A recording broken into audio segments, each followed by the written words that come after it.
एका लोकशाहीमध्ये भारतरत्न डॉक्टर बाबासाहेब आंबेडकरांच्या दिलेल्या संविधानाच्या माध्यमातून पारदर्शकपणे इलेक्शन व्हावी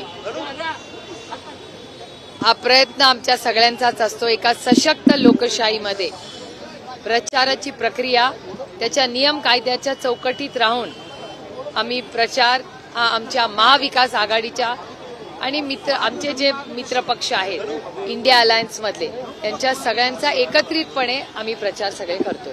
काही सभा तुम्ही घेताय, रोड शो होतात महाविकास आघाडीचे, एकंदरीत महाराष्ट्रात काय चित्र तुम्हाला दिसतंय? अजून बाकी आहे दिवस, पण आता सध्या काय चित्र अर्थातच आजचं सगळ्यात महत्वाचं चित्र हे आहे। आज वर्तमानपत्रात बातमी आलेली आहे, ती आपण पाहिली की नाही मला माहिती नाही, पण राजदीप सरदेसाईंनी एक पुस्तक लिहिलंय।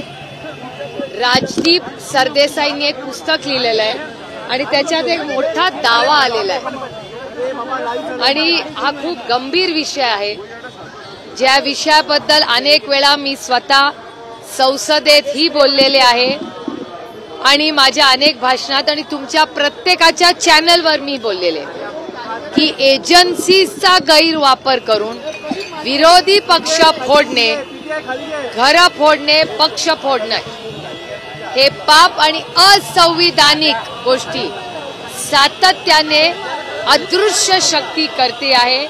ही गोष्ट मी वारंवार गेले 1.5-2 वर्ष आणि फक्त महाराष्ट्रापुरतं सीमित नाही, काश्मीर टू कन्याकुमारी तुमच्या चॅनलचा डेटा सांगतो की 95% इन्कम टॅक्स, सीबीआय आणि ईडी या केसेस विरोधी पक्षावर आहेत आणि विरोधी पक्षावर जेव्हा ज्याचा उल्लेख मी नाही या पुस्तकातही केलेला आहे की वॉशिंग मशीनच्या माध्यमातून ज्यांच्यावर आरोप भारतीय जनता पक्षाने केले त्याच लोकांना वॉशिंग मशीन मध्ये टाकून भारतीय जनता पक्ष सत्ता स्थापन करते। हे मी म्हणत नाहीये, मी तर म्हणतच आलेले आहे आणि मी फक्त चॅनल्सवर नाही, मी पार्लमेंटवर ऑन रेकॉर्ड आईसचा उल्लेख केलेला आहे। आईस म्हणजे बर्फ नाही, आईस म्हणजे इन्कम टॅक्स, सीबीआय, ईडी ज्याचा उल्लेख आजच्या सकाळचा जे लोकसत्ता आजचा आहे त्याच्यात फ्रंट पेजला बातमी आलेली आहे आणि त्याचबरोबर राजदीप सरदेसाईंनी जे पुस्तक लिहिलेलं आहे त्याचा हा रेफरन्स आहे।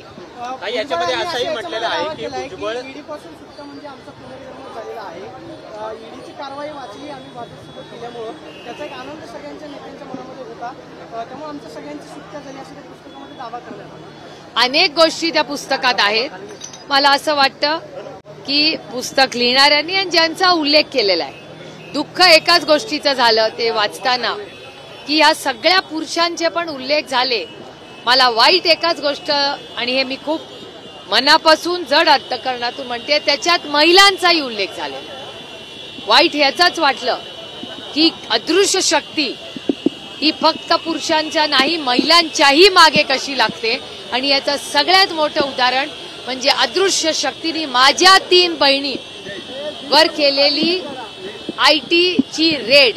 एक नाही 5 दिवस, पूर्ण 5 दिवस रजनी इंदुलकर, नीता पाटील आणि विजया पाटील या माझ्या 3 मोठ्या बहिणी, या तिघींच्या घरी रेड कोणी केली तर अदृश्य शक्तीने केली।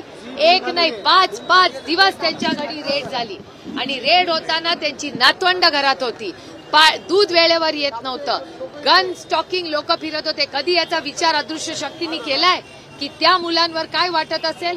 त्यानंतर भुजबळ साहेबांचं कुटुंब, नवाब मलिकांचं कुटुंब, संजय राऊतांचं कुटुंब, अनिल देशमुखांचं कुटुंब, हे सगळे कशातून गेलेत, त्यांची कुटुंब कशातून गेलेत हे मी पाहिलेलं आहे।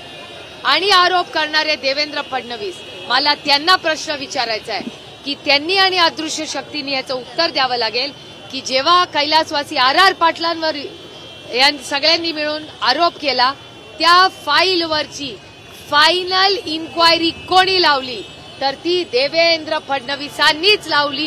त्यांची मुख्यमंत्री म्हणून त्याच्यावर सही आहे आणि त्याच केसमध्ये त्याच फाईलवर मुख्यमंत्री झाल्यावर जे विरोधात होते, ज्यांच्या विरोधात देवेंद्र फडणवीसांनी आरोप केले त्या अजित पवारांना बोलून त्यांनी ती फाईल दाखवली. हा गुन्हा आहे. देवेंद्र फडणवीसांनी खरं तर त्यांच्यावर आपण खटला भरला पाहिजे, कारण का देवेंद्र फडणवीसांनी फक्त आम्हाला कुणाला नाही, या राज्याला फसवलं. या राज्याचा मुख्यमंत्री म्हणून की ज्यांच्यावर देवेंद्र फडणवीसांनी आरोप केले त्यांच्यावर इन्क्वायरीज लावल्या, ते मुख्यमंत्री असताना त्या इन्क्वायऱ्या सुरू केल्या. मग त्यांना घरी बोलवून घेतलं. एक तर फाईल घरी आणलीच कशी आणली, तरी विरोधी पक्षांना ज्यांच्यावर देवेंद्र फडणवीसांनी आरोप केले त्यांना दाखवली कशी, या सगळ्याची उत्तरं देवेंद्र फडणवीसांना द्यावी लागतील. आणि याचंही उत्तर देवेंद्र फडणवीस आणि अदृश्य शक्तीला द्यावं लागेल. हेच तर दुर्दैव आहे की या पुस्तकामध्ये रेफरन्स असताना सुनेत्रा पवारांचंही नाव आहे. आता सुनेत्रा पवारांचा उल्लेख करायची काय गरज होती याच्यामध्ये? महिलांना कशाला आणताय याच्यामध्ये? हा आरोप आहे माझा या सरकारवर. अरे तुमची लढाई राजकीय आहे ना, तर आमच्याशी लढा. आमच्या घरातल्या महिलांवर का तुम्ही आरोप करताय? सुनेत्रा पवारांचं नाव याच्यात घ्यायची काय गरज? माझ्या 3 बहिणी रजनी इंदुलकर, नीता पाटील आणि विजया पाटील यांच्यावर रेड करायचं कारण काय? आमच्या घरातल्या महिलांवर हे हल्ले करतात. आणि फक्त माझ्या नाही, कधी विचार केलाय की संजय राऊतांच्या आईला काय वाटलं असेल? कधी विचार केलाय की अनिल देशमुखांचे कुटुंब नातवंड कशातून गेली आहेत? हीच तर अदृश्य शक्तीची लढाई. आमची लढाई ही स्वाभिमानाची ह्याच्यासाठीच आहे आणि याच्या विरोधात, या अन्यायाच्या विरोधात ताकदीने आम्ही लढत राहणार. याच्यामध्ये असाही उल्लेख करण्यात आलेला आहे की शरद पवारांनी 2 ते 3 वेळा भाजपसोबत जाण्याचा निर्णय घेतलेला होता, मात्र त्यांनी नंतर यू टर्न घेतला. आणि माझ्या संकट काळामध्ये अजित पवारांनी मला कोण असं म्हणलं?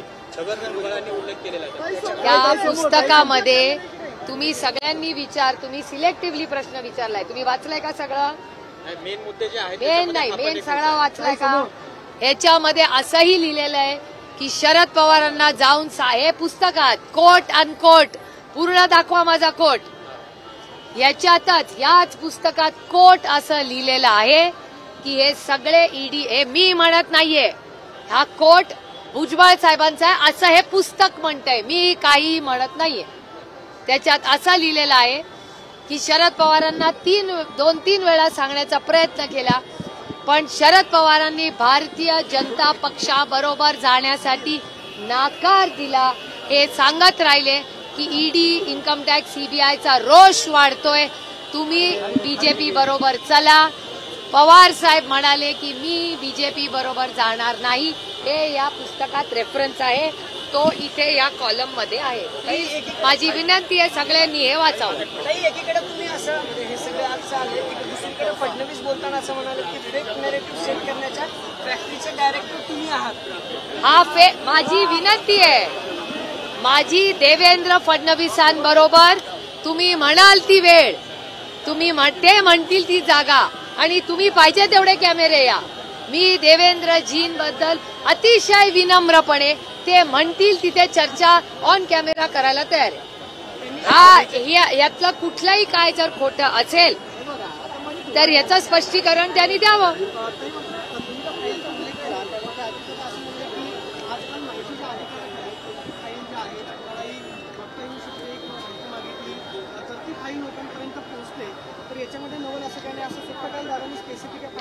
मला मान्य आहे, तुम्ही असं करा, तुम्ही आता एक आरटीआय टाका, तुम्हाला किती फायली बघायला मिळतील ह्याचं उत्तर मला 15व्या दिवशी द्या. जेव्हा आपण आरोप करतो, अजित पवारांवर पहिला आरोप कोणी केला? देवेंद्र क्रोनॉलॉजीनी जाऊया. माझं आणि त्यांचं, माझं अजिबात म्हणणं नाही की मी म्हणते तेच खरं. Let's go bye data. Chronology काय सांगते की भ्रष्टाचाराचा पहिला आरोप हा देवेंद्र फडणवीसांनी अजित पवारांवर केला. मान्य सगळ्यांना. त्याच्यानंतर देवेंद्र फडणवीस मुख्यमंत्री झाल्यावर देवेंद्र फडणवीसांनी त्या फाईलवर सही केली का नाही? मुख्यमंत्री म्हणून केली, फायनल अथॉरिटी. मुख्यमंत्री झाल्यावर त्याच देवेंद्र फडणवीसांनी ज्या अजित पवारांवर त्यांनी भ्रष्टाचाराचे आरोप केले त्यांना घरी बोलवून घेतलं आणि फाईल दाखवली. हे मी म्हणत नाहीये, हे अजित पवारांनी तुमच्या सगळ्यांच्या चॅनलवर मी पाहिलेला व्हिडिओ आहे. हे माझा आरोपच नाहीये, मी त्या मीटिंग मध्येच नव्हते, मला कसं कळणार? अजित पवारांनी ऑन रेकॉर्ड सांगितलेलं आहे. हे आरटीआय मध्ये फाईल नाही दाखवलेली. अजित पवारांना बोलून देवेंद्र फडणवीसांनी फाईल दाखवली. असं तुमच्या सगळ्यांच्या चॅनलवर अजित पवारांचा स्टेटमेंट लाईव्ह सांगलीमधून दाखवलेलं मीही पाहिले, तुम्हीही पाहिलेलं आहे. सदाभाऊ खोत यांनी जे वक्तव्य केलेलं होतं त्याच्यावरनं बरंच वातावरण आपल्याला पाहायला मिळालं. नंतर त्यांनी युटर्न घेतला, पण सातत्याने सदाभाऊ खोते पवार साहेबांविषयी अशा पद्धतीची वक्तव्य गेल्या काही वर्षांपासून करताना पाहायला मिळतात. खतपाणी कोण घालता हा एक प्रश्न विचारला जातो. रामकृष्ण हरी या विषयावर मी नाही बोलणार. ट्विट केलंय. आज पंतप्रधान नरेंद्र मोदी दौऱ्यावरती आहेत, महाराष्ट्राच्या सभा होत्या, त्या पार्श्वभूमीवर बटेंगे तो कटेंगे असा आशय असलेला व्हिडिओ स्वतः हे धक्कादायक आहे, धक्कादायक आहे. मला आश्चर्य वाटतंय की देवेंद्रजींना झालंय तरी काय, हे धक्कादायक. मी देवेंद्र फडणवीसांच्या ह्या स्टेटमेंटचा जाहीर निषेध करते. हा छत्रपतींचा महाराष्ट्र आहे, शाहू फुले आंबेडकरांचा महाराष्ट्र आहे. अशा महाराष्ट्रामध्ये एक होम मिनिस्टर पहिले बदलापूर म्हणून बंदूक घेऊन फोटो त्यांचा व्हायरल होतो. ठीक आहे, ते म्हणतील की हा पोस्टर मी नाही लावला, मग काढायला तरी सांगायला पाहिजे होता. त्याच्यानंतर तुम्ही अजित पवारांवर आरोप करता आणि स्वतःच आरोपाची फाईल ते दाखवतात. त्याच्यानंतर ईडी, सीबीआय, इन्कम टॅक्स ची भीती तुम्ही दाखवता.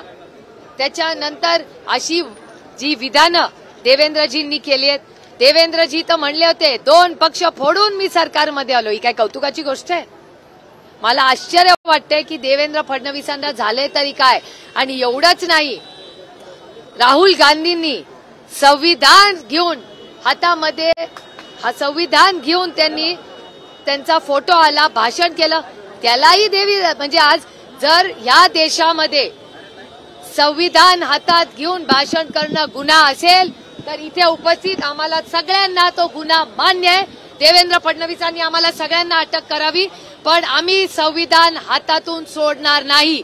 आमच्या शेवटच्या श्वासापर्यंत आम्ही संविधान वाचवणार आणि आम्हाला त्या संविधानाचा सार्थ अभिमान आहे. देवेंद्रजी त्या संविधानाचा द्वेष करत असतील, त्यांना ते काय चुकीचं वाटत असेल, पण आम्हाला सगळ्यांना वाटतं. आणि आज नंतर संपूर्ण इलेक्शनमध्ये आम्ही सगळेजण संविधान घेऊनच उभे राहणार. आम्हाला त्या संविधानाचा सार्थ अभिमान आहे.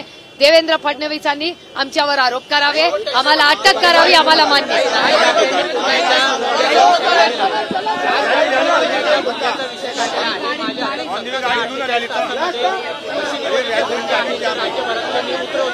पुन्हा एकदा हिंदू आणि मुस्लिमांचा वाद होतोय, प्रयत्न केला.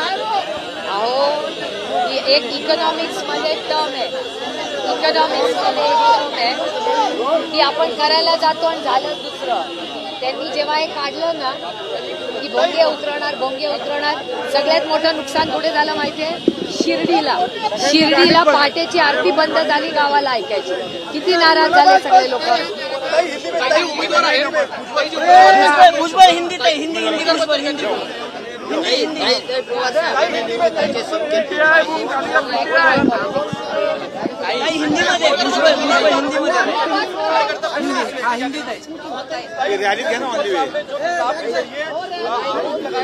रैली क्या ना मेरे लिए गंभीर आरोप नहीं है.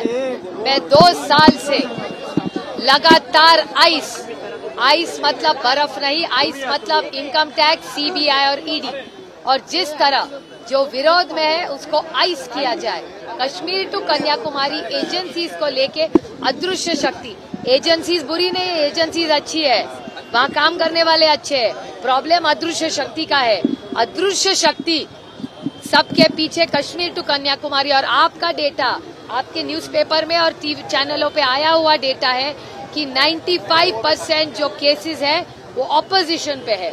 और अगर वो वॉशिंग मशीन डाल के अगर वो व्यक्ति बीजेपी में चला जाए तो उसकी सब माफी होती है. तो इस तरह जिस तरह से ये पूरा वक्तव्य आया है किताब में, मेरे ख्याल से बहुत गंभीर है. और जिस मामले में हम 2 साल से लगातार आइस के बारे में हो गए, उसका कंफर्मेशन ये किताब है. बटेंगे तो कटेंगे, वोट जिहाद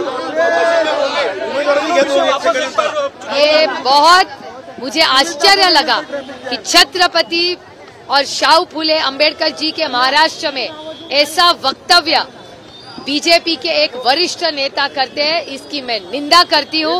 महाराष्ट्र में ऐसी गंदी राजनीति कभी नहीं चलेगी और हम इसका विरोध करेंगे।